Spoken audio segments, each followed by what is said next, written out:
Welcome to this next edition of Hidden Gems. Today we're going to be looking at a game called Nova Drift.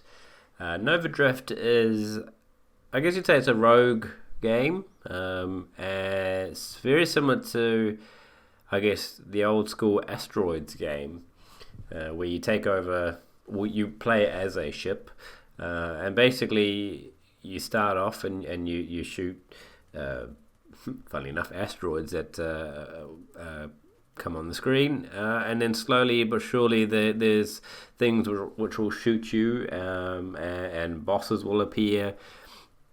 And what can start off as a fairly calm kind of game, the first few levels are easy peasy, it soon turns out to be a mass shooting, as it were.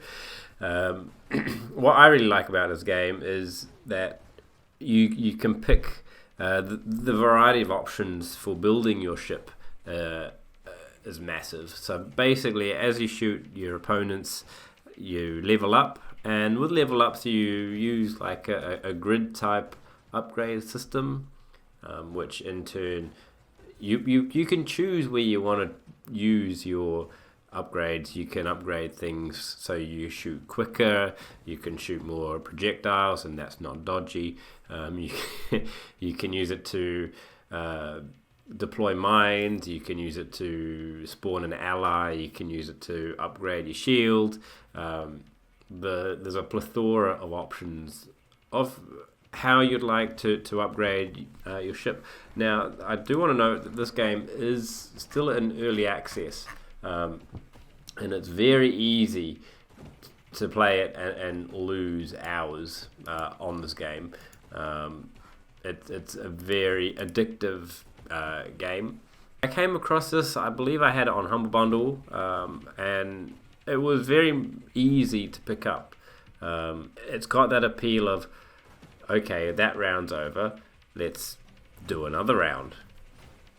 You know, and if you die fairly soon, you kind of want to go again because you don't want to go off on a bad note. But then if you do end up doing quite well, you know, it's almost like you feel like you need to play again because, hey, I've just had a good round, maybe I can go again. Rounds come and go very quick.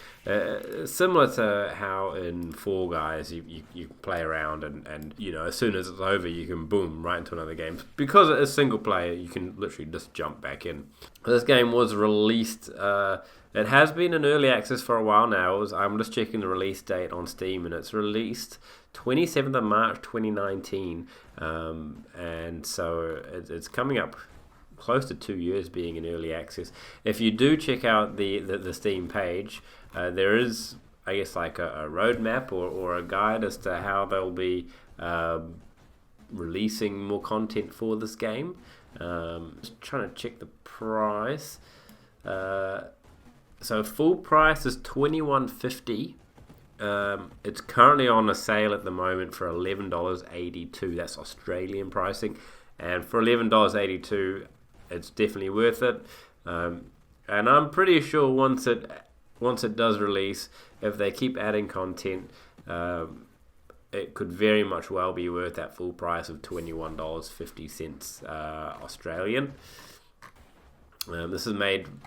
Developer is Chimeric, and publisher is Pixel Jam. The gameplay is easy. It is so easy to pick up. You can either use a combination of keyboard, or you can use a controller.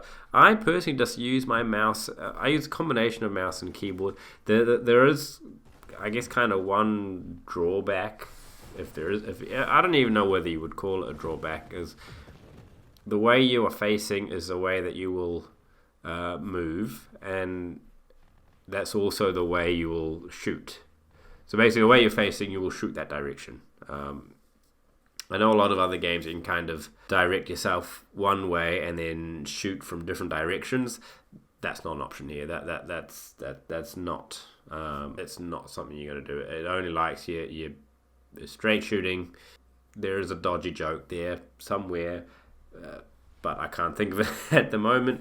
But yeah, there's not really a lot to say about this game, to be completely honest. It is what you see is what you get. and what you see is you are basically a ship traveling throughout space, shooting asteroids, shooting foes, shooting bosses. The range of bosses or even foes in general is fairly limited, but I'm willing to kind of give that a pass for now, as it is still, as I mentioned, in early access. It's going to be very interesting to see what more content they do add to it, because you do tend to find after a certain point you do see the same foes over and over again. That's pretty much the only drawback. Only drawback, and I think that is almost counted out just by the plethora of options, of ship customization.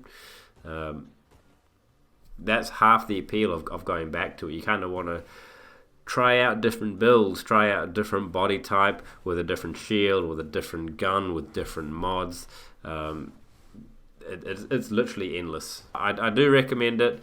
It won't be everyone's cups of tea. I know a lot of people aren't in particular keen for rogue type games. I think if they're executed well, they're definitely worth playing, similar to how I enjoyed Race of Sun from an episode or two ago. You can pick it up and play it, and like Race of Sun, this is easy to pick up and play. As I said, the controls are easy. There's different options you can do.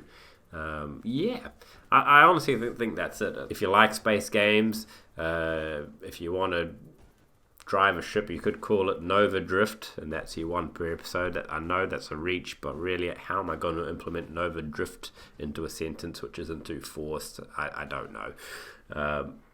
But yeah, definitely worth checking out. That's really all there is to say. If you need to see more, check out the Steam page for some more video content, what they're trying to sell to you. And do let me know if either there are other games you want me to feature on Hidden Gems, or perhaps you've seen one of these videos that I've done, and you've bought it. Let me know your experience. If you do end up buying Nova Drift, let me know how you thought of it. Is it as good as I think it is? Is it worse? I'll be very interested to know. I think we're going to wrap the video up here now, because there's really not much to say other than the experimentation that you have for your different builds makes this game what it is, and I can't wait to see what it's going to be in its full form.